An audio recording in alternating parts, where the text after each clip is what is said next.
Oi, meu povo, tudo bem com vocês? Olha a gente aqui de novo para trocar conhecimento, para aprender coisa nova. Hoje nós vamos falar sobre um conteúdo de língua espanhola, vamos falar sobre as irregularidades del presente, que é um tempo verbal muito simples, o principal de toda língua, né? O que nós geralmente usamos bastante. E nós vamos falar hoje sobre as irregularidades, sobre aqueles verbos do presente que não se conjugam exatamente como a gente esperava quando aprendemos a conjugação do presente, tá bem? Antes de qualquer coisa, não esqueçam, por favor, deixem um like nesse vídeo, comentem, compartilhem, se inscrevam se ainda não são inscritos, porque vários outros conteúdos também vão ser úteis para vocês, tá? Então vamos lá, gente, olha. Os verbos irregulares são aqueles que apresentam alterações, sejam essas alterações no radical, nas terminações ou em ambos.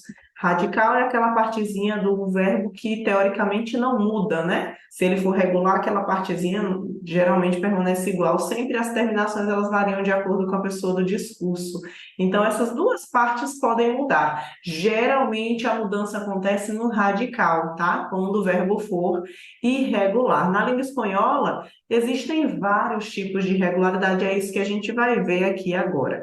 As principais irregularidades são as vocálicas, quando há uma troca, uma alteração na vogal, as consonânticas, quando a mudança acontece nas consoantes, e as doble irregularidades, quando acontece com as duas coisas, vogal e consoante ao mesmo tempo. Vamos ver aqui exemplos, tá? As principais irregularidades vocálicas são as que trocam a vogal E por IE, a vogal O por UE, a U por UE e a E por I, substituindo mesmo o E por I. Então, observem, o verbo empezar, por exemplo, quando eu conjugo, ele vai se transformar em empiezo. Yo empiezo, tú empiezas, él empieza, nosotros empezamos, vosotros empezáis, ellos empiezan.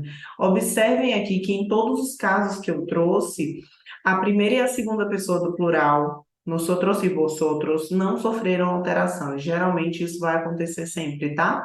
Essas duas pessoas, elas são as que menos sofrem alterações no radical.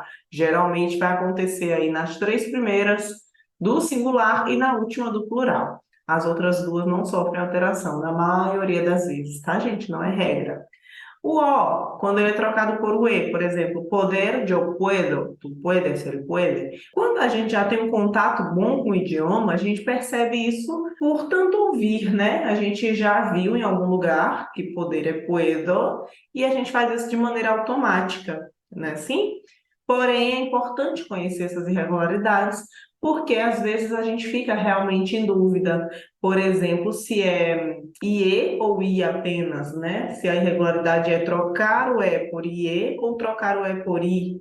Isso é muito comum também, né? A vogal U do radical também é frequentemente substituída por UE. Então, jugar, por exemplo, vai se transformar em juego, juegas, juega e assim por diante. Observem, gente, que tudo isso acontece para que a sonoridade seja melhor, tá?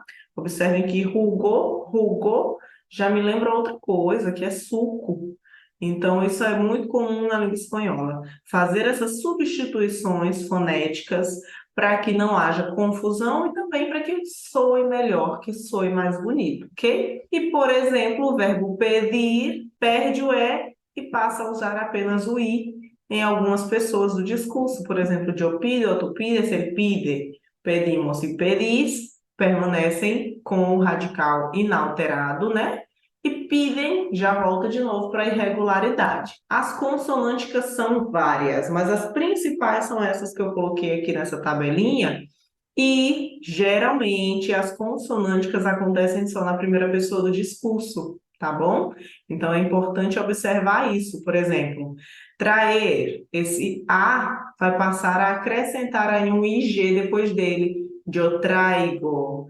Ou trocar o ser por G, a ser, hago. Poner, eu vou acrescentar um G também, pongo. Salir, eu acrescento também um G, salgo. Nascer, eu vou trocar esse CR por VCO. Nascer, nasco. Essa mudança também pode acontecer com CIR, eu transformar em ZCO. Traduzco, traduzco. E aí vocês podem pensar, então espanhol é difícil, espanhol é isso. Gente, na língua portuguesa acontece também o tempo todo, tá? Se você pegar aí, por exemplo, por, vira ponho, eu ponho. Por exemplo, fazer vira faço, com C cedilha.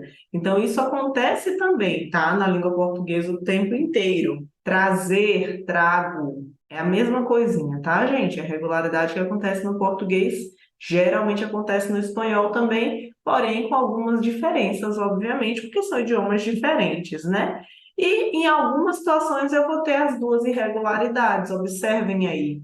Tener, na primeira pessoa, ela é consonântica, tenho. Mas na segunda e na terceira do singular e na última do plural não é consonântica, é vocálica. Eu vou trocar a vogal. Ao invés do E, vai virar IE. Tienes, tiene ou tienen lá no final. Ok? A mesma coisa acontece com venir. Eu vengo, tú vienes, él viene, ellos vienen. Decir, digo, dices, dice, dicen. Oír, oigo, oyes, oye, oye. Então, observem que essas regularidades do presente na língua espanhola, elas se assemelham muito ao português. E no português, nós não conseguimos controlar isso e colocar numa tabelinha. No inglês, por exemplo, existe uma tabela de verbos irregulares, né? No português, isso não é possível, porque as regularidades são várias. No espanhol é a mesma coisa, basta ficarmos atentos, percebermos que aquilo que a gente aprende para conjugar o presente do indicativo não vai servir para todos os verbos, obviamente, porque vão existir verbos que são irregulares, que não seguem essa regrinha, né? Porque se eu fosse usar aí a regra perfeita do verbo, tener teria que ser teno, teno.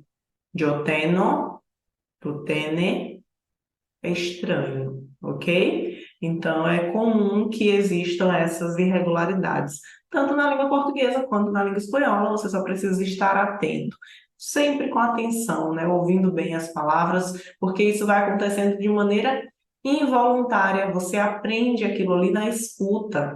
E quando vai escrever, mesmo que você não tenha estudado aquela irregularidade, você já sabe como é que se faz, porque você já leu muita coisa, você já ouviu muita coisa, e aquilo ali vai se tornando algo natural para você, tá bom? Aguardo vocês por aqui nos próximos vídeos. Beijos!